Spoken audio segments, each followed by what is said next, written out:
Okay, welcome back to Time and Change. This is an Ohio State podcast. My name is Jeff Rich. I'm coming to you from out west in Arizona.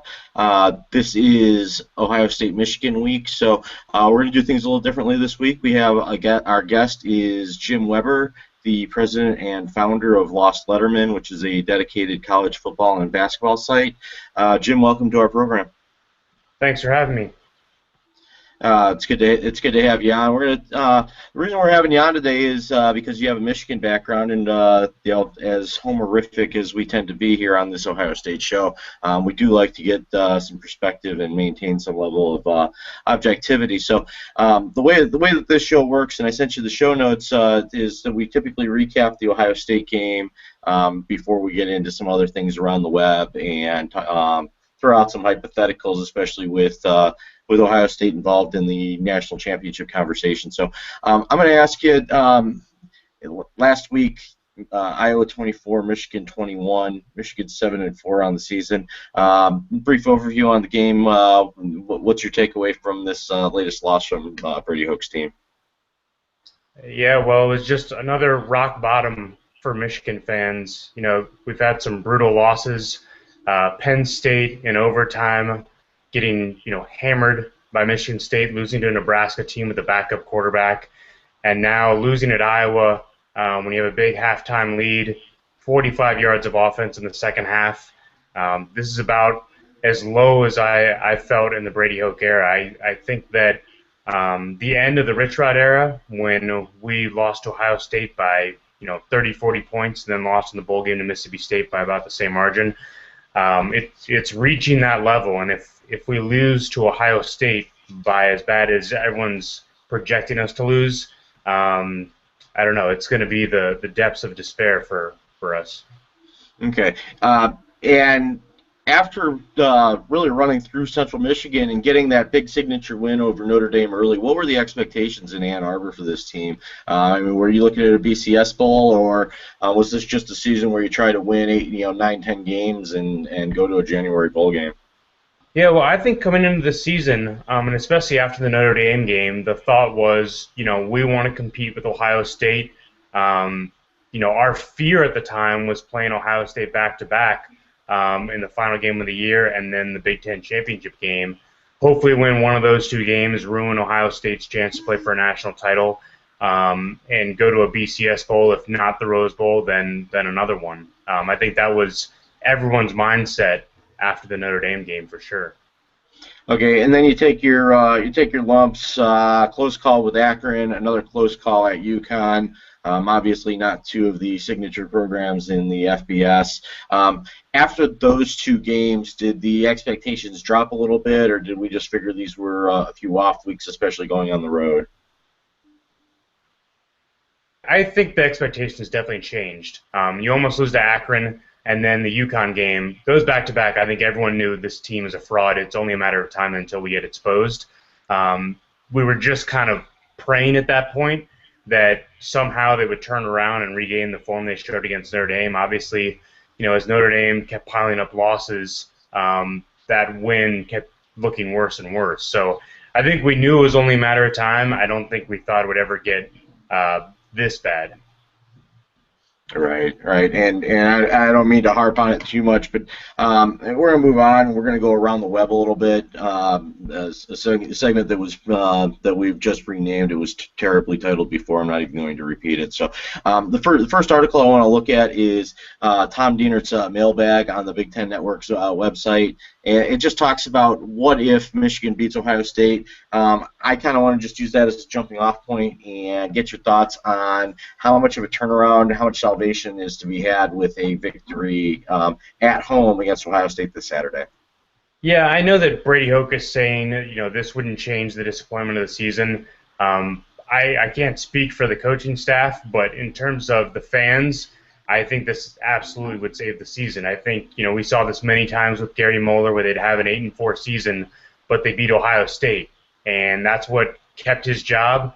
It ruined Ohio State's season.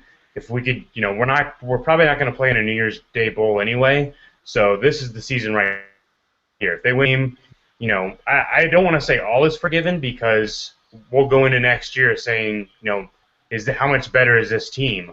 but I do think it salvages the season. It takes Brady Hoke off the hot seat. I don't know if it'll save Al Borges' job, but I certainly think, Michigan fans will say, we'll give you a pass on this year because you beat Ohio State. And that's been kind of the trend in the past. This series certainly hasn't exactly had a lot of back and forth. It's been one big momentum swing after the other, with Moeller and Carr dominating John Cooper, and then Jim Tressel coming along and really, in some ways, driving Lloyd Carr into retirement just from lack of success in that series. Do you see a momentum shift anytime soon, with Brady Hoke going up against Urban Meyer? And what's the attitude with Urban Meyer being in Columbus from the Michigan perspective? I mean, I think it definitely just exposes our weaknesses. You look at Ohio State competing for national titles. They haven't lost under Urban Meyer. Michigan State has had an unbelievable year. They're going to play in the Big Ten title game. And then you look at Michigan, and we're a middle-of-the-pack Big Ten team that needed a miracle to beat Northwestern. Otherwise, we'd have 5 losses. And you can throw in barely beating Connecticut and Akron. That would have made it 7 losses. I mean, I think it's people are in crisis mode here in Ann Arbor, and I think as much as Brady Hoke wants to downplay it and say we just need to execute better and we're young, those excuses don't fly in your 3rd year. I mean, look at Urban Meyer in his 2nd year, and he still hasn't lost a game. So people don't want to hear those excuses anymore. Right, and one last question on Brady Hoke. We saw this week that after losing to an FCS team, that Jeremy Foley gave a vote of confidence to Will Muschamp, saying that he will be back. What is the future of Brady Hoke as far as 2014? Is he guaranteed a job next year? Has Brandon gone on record to say anything about that? I haven't heard Dave Brandon give him a vote of confidence, but I don't think he needs to. Everyone knows that this is Dave Brandon's guy. There's no way Dave Brandon's going to let him go after this year. I mean, he won the Sugar Bowl in his 1st year. I know people don't want to hear about that anymore because the last 2 years have been so disappointing, but I don't think there's anything Brady Hoke could do to get fired after this season. I think everyone seems to be calling for Al Borges' head. I don't think Hoke would fire him on his own. I think Dave Brandon might force Hoke's hand and say, look, you can't have back-to-back 5-loss seasons and keep your staff intact. So I think Al Borges might be shown the door, but I don't think there's any doubt Brady Hoke will be back for next year. All right, looking around the rest of the Big Ten, if Hoke's job is safe, do you figure that all 12 Big Ten coaches would return next year? I mean, I would say that Tim Beckman at Illinois, I don't like his chances of staying around another year. I don't know the situation in terms of his buyout or what. And it looks like we may have lost Jim here temporarily. So what we'll do is I'm going to just expand on what's going on with the Michigan coaching situation. Obviously, Rich Rodriguez was able to stick around for 3 years. This is year 2 this is year 3 under Brady Hoke. He's split with Ohio State. He does have that Sugar Bowl win to his credit. So we'd like to think he sticks around. To expand on what Jim was saying about Illinois, they did give Ron Zook a very long leash. This is Beckman's 2nd year. He doesn't have his own players in camp. The program he left behind in Toledo under Matt Campbell is still extremely successful. So we'll see what comes of that, and we're going to stand by and wait for Jim.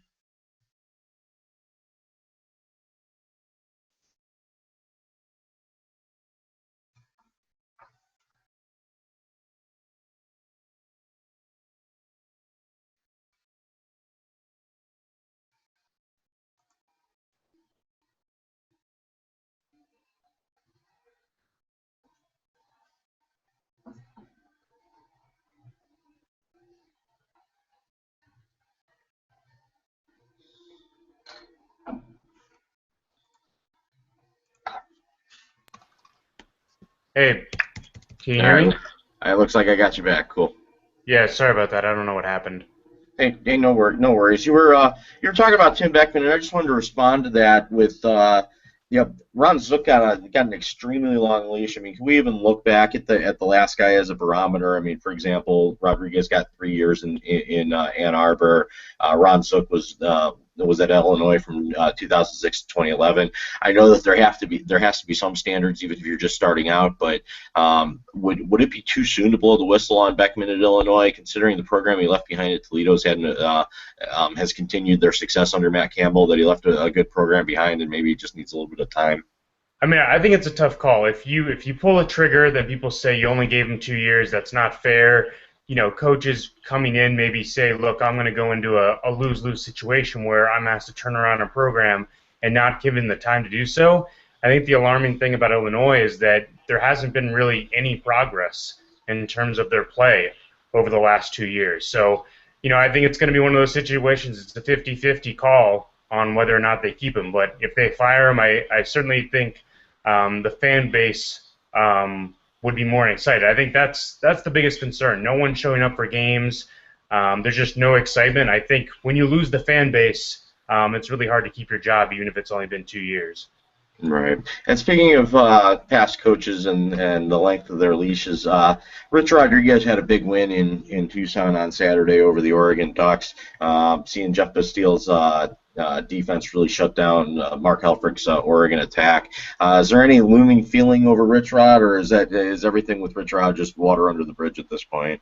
Oh no, I think absolutely every fan in Ann Arbor looked at that score and said, "You've got to be kidding me! How cursed are we that we hire Rich Rodriguez after he did a great job at West Virginia? He bombs at Michigan, goes out west, and is now building a solid contender out there." And you know, so much was made about him not being a Michigan man and how he never had a chance because people didn't support him. I still think if he had just had a defense, any semblance of a defense, maybe, you know, got Jeff Castile to come with him to Ann Arbor instead of Scott Schaefer and Greg Robinson, I still think he'd be here. He had great offenses. There was a lot of excitement after they beat Notre Dame with Tate Forcier. You know, so I think it's just so easy to go back to the narrative of, oh, he wasn't a Michigan man, he was doomed for failure. I think the only thing that made it a failure was him having absolutely no defense and not being able to stop anyone. Now, would you say that's more execution or the sheer design of the 3-3-5? You know, I don't really know. I mean, I know that Arizona's defense has not been that great up until the game against Oregon. They had a great outing then, but you know, in the Pac-12, it's a lot easier to win when you don't play defense because almost no one plays defense out there. The problem that he had at Michigan was he didn't have talent on defense, and the scheme was terrible. So, you know, when we were ending up, you know, 110th or something in the country in defense, and the spread offense, you know, it was good. It was less effective in the Big Ten. As you remember, you know, Denard Robinson was kind of Mr. September.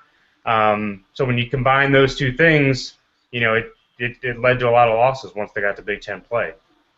And you did mention there are differences between the conferences. The SEC has generally been put on a pedestal by the national media, and probably deservedly so. But people are saying that the Pac-12, where Rodriguez is now, is probably a clear-cut number 2, which really brings me to my next question, just also from Dienert's mailbag about the perception of the Big Ten. Now, amongst the Power Five. Where do you see this conference ranking from top to bottom against the ACC, the SEC, the Big 12, the Pac-12? Yeah, I do agree that it's SEC, Pac-12, you know, and then it gets kind of murky. I mean, you know, in terms of the Big 12, they have Baylor, they have Oklahoma State, Texas is kind of down, Oklahoma's kind of down. So, you know, I'd say, you know, we're pretty neck and neck with them. The ACC, you've got Florida State and Clemson, so those are 2 top 10 teams. You know, Ohio State and Michigan State are both really good programs, but then after that, you know, you have a bunch of teams that are, I guess, Wisconsin you'd put in the top 15, but other than that, you know, I'd say the Big Ten is kind of in the mix with the ACC and the Big 12 as to who's the third best conference. Okay, and you saw Michigan play Michigan State. You've seen that defense all year, I'm sure, for Michigan State. Overrated, underrated, justifiably praised that Michigan State defense when it's put into the conversation with Alabama and Florida State? I mean, I think it's justifiably praised, but I think Ohio State will definitely be able to move the ball. I think they're a very good defense, but you look at the Big Ten offenses, and outside of Ohio State, we're not talking about Oregon and Baylor out there. So I think Ohio State, Michigan State will be a great game. I think that Michigan State's offense is underrated. They have a great running back now in Jeremy Langford. I know that Ohio State's defense has been susceptible at times. They played a lot better over the last month. But I think both teams will be able to move the ball, and I think it'll be a great game in Indianapolis. What the Big Ten title game should be, as opposed to what happened last year with Wisconsin and Nebraska. Okay. We're talking to Jim Weber, the president and founder, Lost Letterman, talking some Big Ten, talking some Ohio State, Michigan. I want to bring it back to the Ohio State, Michigan game. Just speaking on the context of rivalry, an article from AL.com, which is the flagship paper there in Alabama's website. Players are going on record. A player from Cincinnati that's down at Alabama went on record to say that even though he grew up with the Ohio State-Michigan game, the Iron Bowl means so much more. It's understandable being in the middle of the game itself rather than just being a fan. But your opinion on where Ohio State-Michigan, given recent events, ranks up there with the SEC's flagship rivalry there in Alabama? Yeah, so I've been on both sides of the rivalry. I actually grew up in Columbus, was a huge Ohio State fan until I went to Michigan. So I've seen both sides of it. I know the hatred. It's kind of one-sided. Ohio State fans hate Michigan with such a passion. I'd say Michigan fans are starting to have that same passion after losing so many games in the last decade. I can't speak in terms of the Auburn-Alabama rivalry, which one is more bitter, because I haven't been around Alabama-Auburn, but I will say that it's easy to say right now that the Iron Bowl is the better rivalry because it's number 4 versus number 1. When it was the game of the century in 2006, everyone was saying, "Oh, Michigan-Ohio State is hands down the best rivalry in college football, hands down the best rivalry in sports." So I think it goes in waves in terms of what people say is the best rivalry. I personally can't imagine Alabama-Auburn being a better rivalry, and I don't think that they had the same back and forth. Alabama has always been the dominant program. I mean, they didn't have a stretch like the 10-year war between Bo and Woody.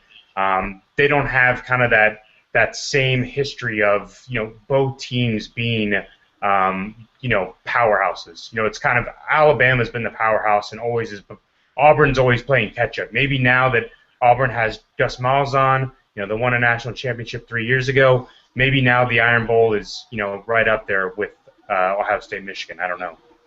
And I'll tell you that Paul Feinbaum, who runs his ESPN radio show out of Alabama, and really features on those two teams in Alabama, Auburn and Alabama, that this is the biggest Iron Bowl ever. They talk about going back to 1989 and 1973, where it wasn't even the biggest game of the day. Speaking in general terms of the rivalry, I think that the big argument for the Iron Bowl over the Ohio State-Michigan game down there would be that there are no professional sports in the state of Alabama, whereas Detroit has all 4 majors. You have three majors in Cleveland. You have a hockey team in Columbus. You have 2 big major sports in Cincinnati. So the product is branded as a little bit diluted, but both you and I know that there are fans of the Saturday game that really couldn't care less about the Sunday game. So I wanted to move on to one more thing that you had up on your site, which would maybe consider the first punch bulletin board material of Ryan Shazier's stomping out what appears to be a Michigan jersey. Does that have any impact on what's going to happen on the field on Saturday? Does that motivate Michigan any more than they already are? Well, I believe it was Christian Bryant that did it. I apologize. It was Christian Bryant who is out for the season with the injury. Yeah, I mean, I think coaches will do whatever they have to try and motivate their players. I'm sure Michigan's players will have seen it, but I think right now, I think their heads are totally focused on how do we fix the problems we've had over the last month. How in the world do we move the ball as opposed to getting 45 yards in the second half against Iowa? So I'm sure when they're in the locker room running out of the tunnel, they'll be talking about it. But at the end of the day, it comes down to, how do we get more than 45 yards and a half? That's a much bigger concern. So this game is almost just a game against a good team. It almost feels like it's just a game against a good team that Michigan has to win, almost putting the rivalry aside. Would that be incorrect to say? Well, I don't think they put the rivalry aside. I think they know how big this is. They know that this can save their season. But I think right now it's not focusing on hating Ohio State. I remember back when it was, Charles Woodson and David Boston talking trash and Terry Glenn, and that was great because you had two top 10 teams, and they kind of knew how good they were. I think right now it's a lot of soul searching and figuring out how do we get better. It's not, oh, we hate Ohio State, because there's so much to fix with so little time that I don't think they have time to focus on hating Ohio State. Ohio State, they've been cruising into this game. They're waiting to pour it on in Ann Arbor. So I think that's why you see Christian Bryant stomping on the jersey, because they've got all this confidence and swagger about them that Michigan doesn't have. And we've seen plenty of fracas before this game every year. A couple of years ago, I believe a Michigan player hip checked a Ohio State equipment manager, non-player personnel of some sort. So we've definitely seen credence given to this rivalry just with some silly little off-field stuff. And now with the digital media and Vine and Instagram and Twitter and everything else that's out there, players have a lot easier access to the public than they used to, where they had to start things before the game. So I want to move on. Just a few things of relevance to the Big Ten that I wanted to ask you about in our segment called Does It Matter?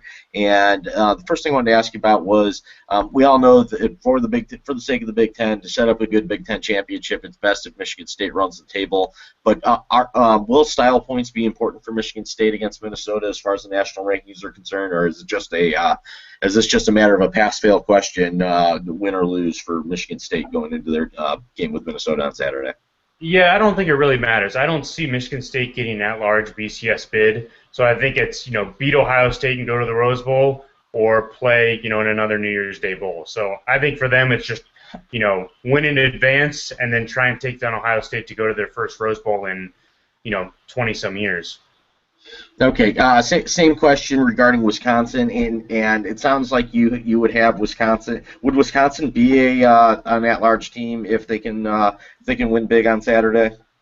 No, I definitely think for them it's just a New Year's Day bowl. They want to perform well, and I think they're probably going to end up facing an SEC team. So I think for them it's going to be a big deal in terms of Ohio State, Michigan State, and Wisconsin, how they perform in the bowl games in order to get the Big Ten's reputation. Okay, speaking of the Big Ten's reputation, Notre Dame is a common opponent for Michigan and Michigan State. For State, it's the one blemish on their record, a 4-point loss at South Bend.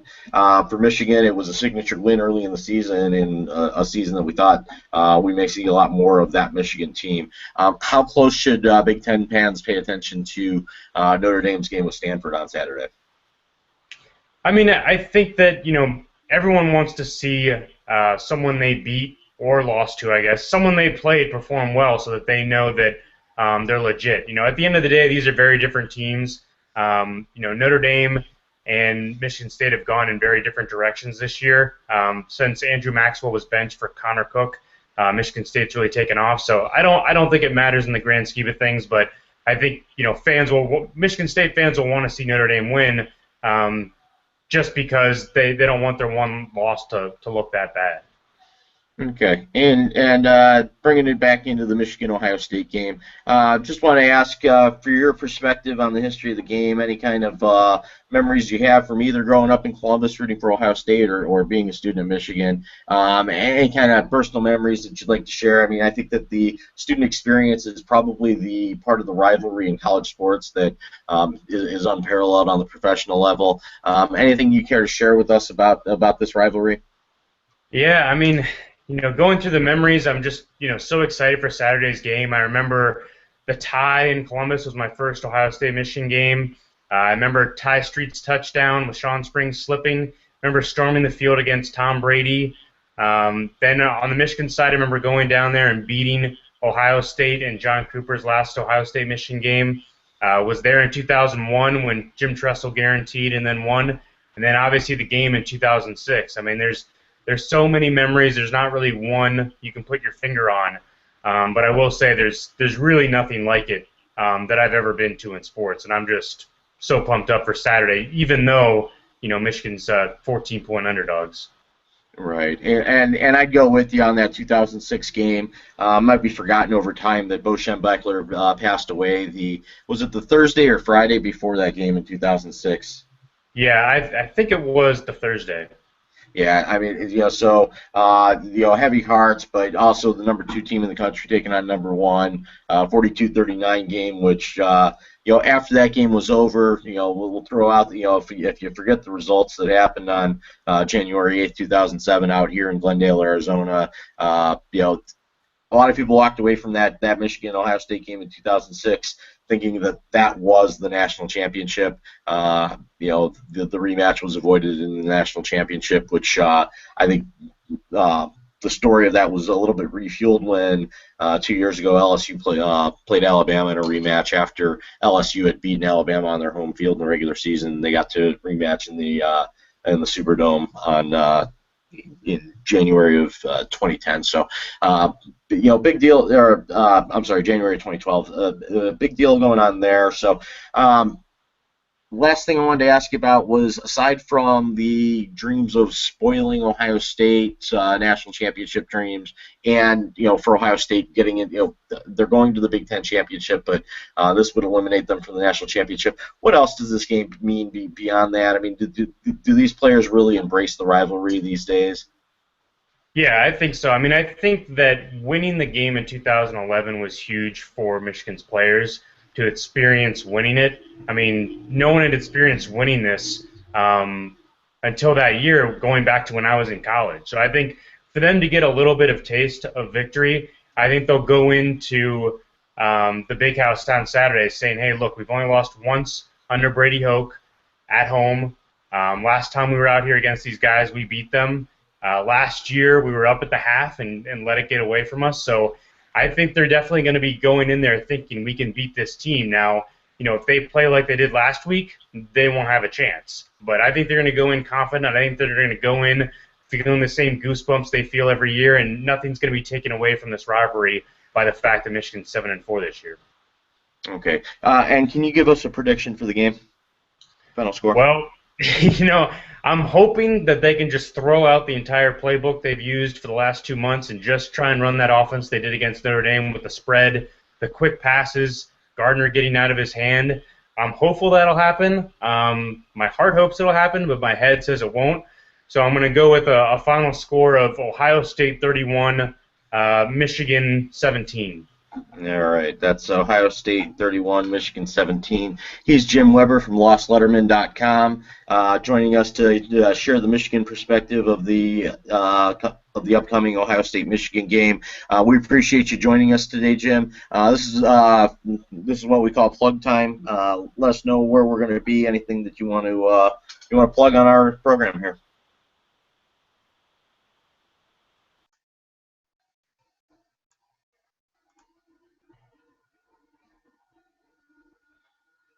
Hey, Jim, have I lost you?